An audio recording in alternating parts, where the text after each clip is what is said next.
Iran ಮೇಲೆ ಮುಂದುವರಿದ America Israel ಜಂಟಿ ದಾಳಿ. ಇರಾನ್ ಮೇಲಿನ ದಾಳಿಗೆ ತುರ್ತು ನಿಧಿಗೆ ಅನುಮೋದಿಸಿದ ಇಸ್ರೇಲ್ $710 ಮಿಲಿಯನ್ ಹಣ ಖರ್ಚು ಮಾಡುವುದಕ್ಕೆ ಇಸ್ರೇಲ್ ಅಸ್ತು ಅಂತ ಹೇಳ್ತಾ ಇದೆಯಂತೆ.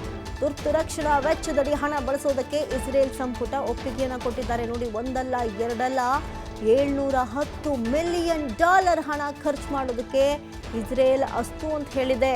ಅಲ್ಲಿಗೆ ಯುದ್ಧ ಇನ್ನೇನು ನಿಂತೋಗ್ಬಿಡುತ್ತೆ ಅಂತ ಅಂದ್ಕೊಂಡವರೇ ದಡ್ರಾಗ್ಬಿಡ್ತಾರೆ. ಅಷ್ಟರ ಮಟ್ಟಿಗೆ ಯುದ್ಧವನ್ನ ಮುಂದುವರಿಸೋದಕ್ಕೆ ಇಷ್ಟೊಂದು ಹಣ, ಮಿಲಿಯನ್ ಗಟ್ಟಲೆ ಹಣ ಖರ್ಚು ಮಾಡಿ ಆದರೂ ಸರಿ ಇಸ್ರೇಲ್ ಯುದ್ಧಕ್ಕೆ ಟೊಂಕ ಕಟ್ಟಿ ನಿಂತಿದೆ. ತುರ್ತು ರಕ್ಷಣಾ ವೆಚ್ಚದಡಿ ಸಂಪುಟ ಒಪ್ಪಿಗೆ ಕೊಟ್ಟಿದೆ ಈ ಹಣವನ್ನು ಬಳಸೋದಕ್ಕೆ. ಇಸ್ರೇಲ್ ಅಲ್ಲಿಗೆ ಸದ್ಯಕ್ಕಂತೂ ಈ ಒಂದು ಯುದ್ಧಗಳನ್ನು ನಿಲ್ಲಿಸುವಂಥ ಯೋಜನೆಯಲ್ಲಿ ಇಲ್ಲ. ಈಗಾಗಲೇ ಅಮೆರಿಕಾದ ನೋಡ್ತಾ ಇದ್ವಿ, ಇರಾನ್ದು ನೋಡ್ತಾ ಇದ್ವಿ, ಇಸ್ರೇಲು ಅಷ್ಟೇ ಅದೇ ರೀತಿಯಾದಂಥ ಮುಂದುವರಿಕೆ ಮಾಡೋದಕ್ಕೆ ಆಸಕ್ತಿಯನ್ನು ತೋರಿಸ್ತಾ ಇದೆ. ಹಾಗಾದರೆ ಯುದ್ಧ ಸದ್ಯಕ್ಕೆ ನಿಲ್ಲಲ್ವಾ?